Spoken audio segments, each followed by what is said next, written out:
మీరెప్పుడైనా రాగి గోధుమ పిండి కేక్ ట్రై చేశారండి? అది కూడా ఏ రిఫైన్డ్ ఆయిల్స్, రిఫైన్డ్ షుగర్స్ లేకుండా బెల్లంతో చేద్దాము. చాలా సూపర్ సాఫ్ట్‌గా, స్పంజీగా వస్తుంది. నేను చెప్పిన కొలతల్లో తీసుకోండి. సేమ్ మీకు కూడా ఇలాగే వస్తుంది కేకు. చూసారు కదా ఎంత సాఫ్ట్‌గా ఉందో. దానికోసం ఇక్కడ నేను 1/3 కప్పు బెల్లం తురుము తీసుకున్నాను. 1/4 కప్పు ప్యూర్ బటర్ కరిగించి తీసుకోవాలండి. గోరువెచ్చగా ఉంటే మంచిది.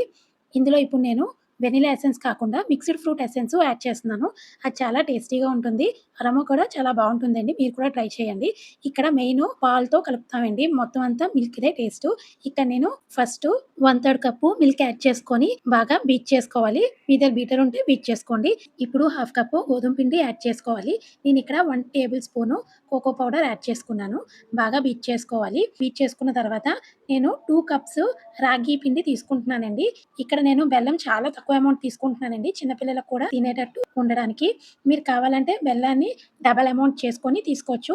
ఎందుకంటే ఇక్కడ రాగి ఫ్లోర్ 2 కప్స్ యాడ్ చేసాం. గోధుమ పిండి కూడా 1/2 కప్ యాడ్ చేసాం కాబట్టి, నాకు చాలా లైట్ స్వీట్ కావాలి కాబట్టి నేను చాలా తక్కువ బెల్లం యాడ్ చేసుకున్నాను. 1/2 teaspoon baking soda, 1/2 teaspoon baking powder కూడా యాడ్ చేసుకోండి. ఆ క్లిప్పు నాకు మిస్ అయిపోయింది. తప్పకుండా యాడ్ చేసుకోండి. లేకపోతే కేక్ అస్సలు పొంగదు. మొత్తం అన్నీ బీట్ చేసుకోవాలి. పాలు ఒక 1/2 కప్పు యాడ్ చేసుకుంటూ కొంచెం కొంచెంగా కొంచెం కొంచెం కలుపుతూ మంచిగా బీట్ చేసుకొని కేక్ కన్సిస్టెన్సీ ఎలా వస్తదో అలా యాడ్ చేసుకుంటూ కలుపుకోవాలండి. చూసారు కదా కన్సిస్టెన్సీ బా వచ్చింది. మనం ఏ మోల్డ్‌లో అయితే కేక్ చేద్దాం అనుకున్నామో ఆ మోల్డ్‌కి బటర్ గానీ, నెయ్యి గానీ అప్లై చేసుకొని బటర్ షీట్ పెట్టుకొని రెడీ చేసుకోవాలి. మనం రెడీ చేసుకున్న కేక్ ప్యాటర్న్ ఉంది కదా! అదంతా అందులోకి షిఫ్ట్ చేసుకొని పైన మీకు కావాల్సిన డ్రై ఫ్రూట్స్ అవి యాడ్ చేసుకొని డెకరేట్ చేసుకోవాలి.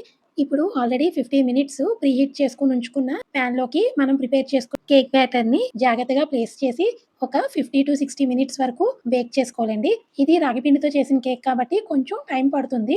నెమ్మదిగా బేక్ అవ్వనివ్వాలి. చూసారు కదా 50 మినిట్స్ తర్వాత మన హెల్తీ రాగి కేక్ రెడీ అయిపోయిందండి. కేకు చక్కగా వచ్చేసింది ఫ్లఫీగా. బటర్ షీట్ కూడా మంచిగా వచ్చింది కదండీ. సూపర్ సాఫ్ట్ స్పాంజీ రాగి కేక్ రెడీ అండి.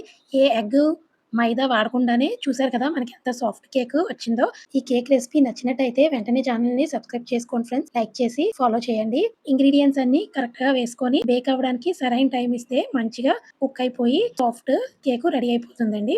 మీరు కూడా ట్రై చేయండి ఫ్రెండ్స్. మళ్ళీ ఇంకో మంచి రెసిపీతో కలుద్దాం. ఓకే. బాయ్.